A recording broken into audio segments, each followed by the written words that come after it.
Graça e paz, irmãos. Mais uma reflexão semanal.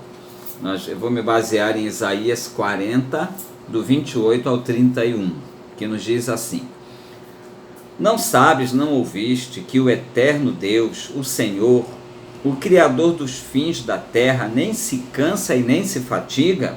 Não se pode esquadrinhar o seu entendimento. Faz forte ao cansado e multiplica as forças ao que não tem nenhum vigor. Os jovens se cansam e se fatigam, os moços de exaustos caem. Mas os que esperam no Senhor renovam as suas forças, sobem com asas como águias, correm e não se cansam, caminham e não se fatigam. O que me fez lembrar desse texto foi o fato de nós estarmos já, segundo anunciado pela mídia aqui em Pernambuco, há pouco mais de 100 dias do início de toda essa pandemia de isolamento social, que ora foi mais rígido, ora foi mais flexível, e não precisa ser nenhum especialista em comportamento humano para perceber que a pandemia tem gerado cansaço em todos nós.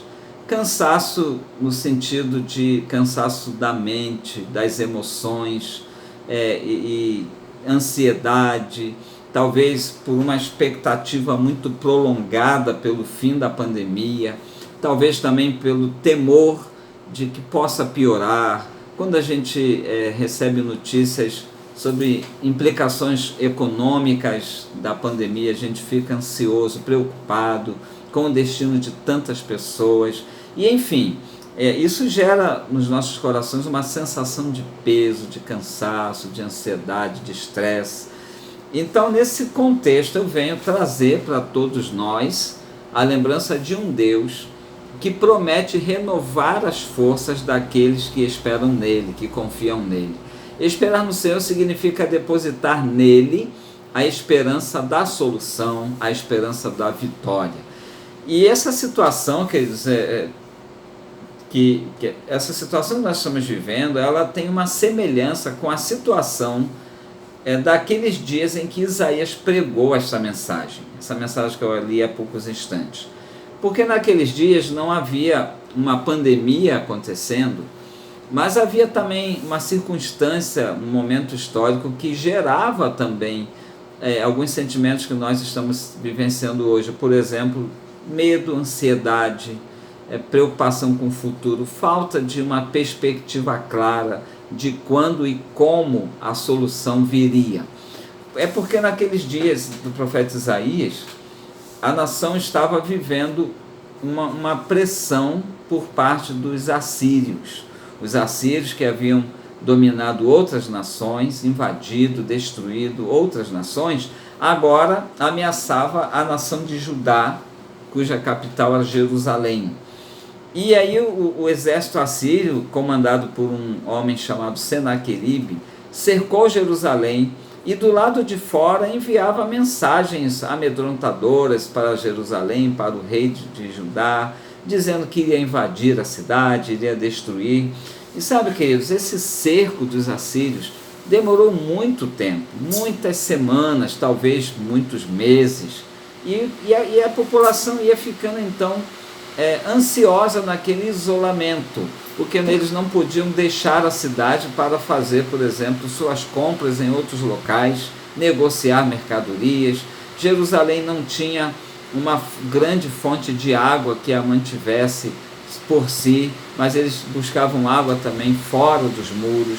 E aquele cerco então era alguma coisa muito angustiante, muito assustador. E é nesse momento que Isaías diz para o povo que o povo tinha um Deus no qual poderia buscar a renovação de suas forças. E eu quero destacar aqui duas circunstâncias que geravam naqueles dias cansaço e ansiedade e que também geram em nós hoje. Uma situação que eu quero mencionar é a situação de estar enfrentando algo que foge ao nosso controle.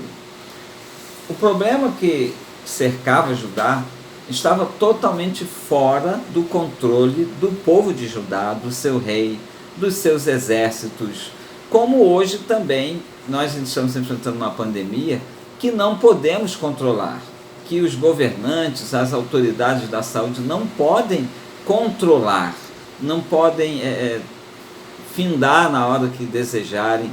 E essa falta de controle sobre a situação que vivemos gera um medo, porque se eu não posso controlar, eu tenho medo de que o inimigo avance demais, cause estragos demais pelo fato de eu não poder detê-lo, pelo menos com a rapidez que eu gostaria de fazer isso.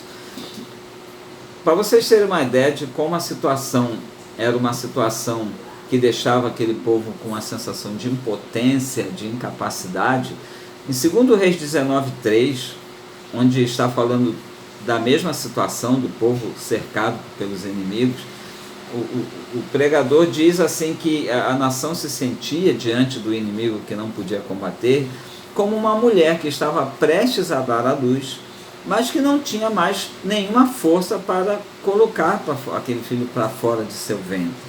Então é uma situação de estar enfrentando algo além das forças, além do que se pode controlar.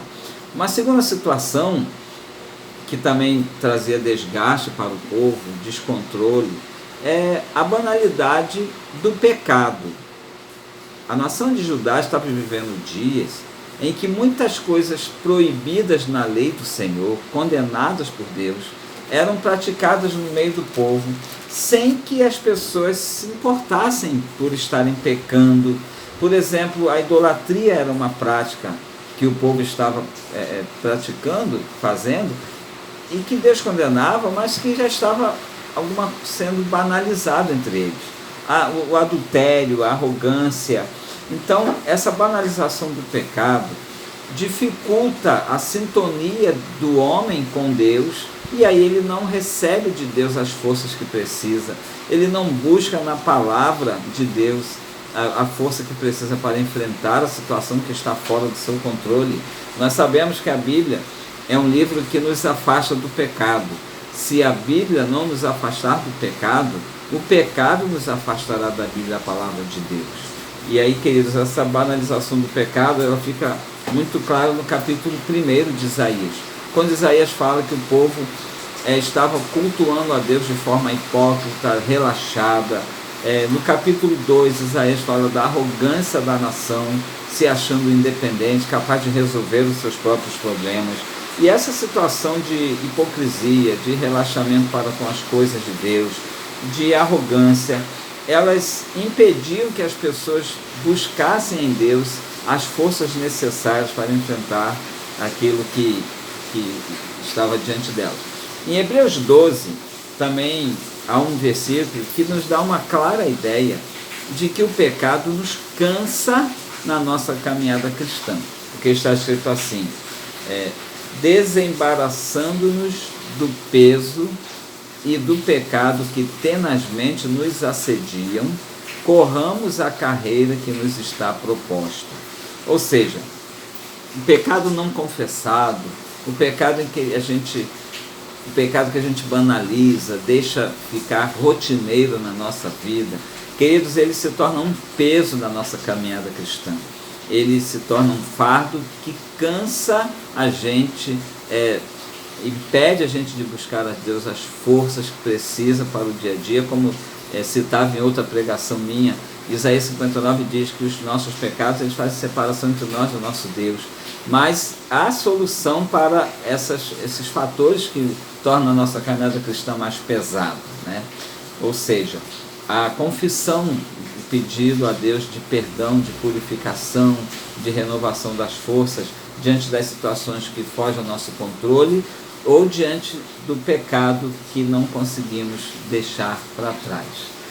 Duas maneiras, já me aproximando do final desta reflexão, duas maneiras como Deus renova as nossas forças que ficam muito claras também no livro do profeta Isaías.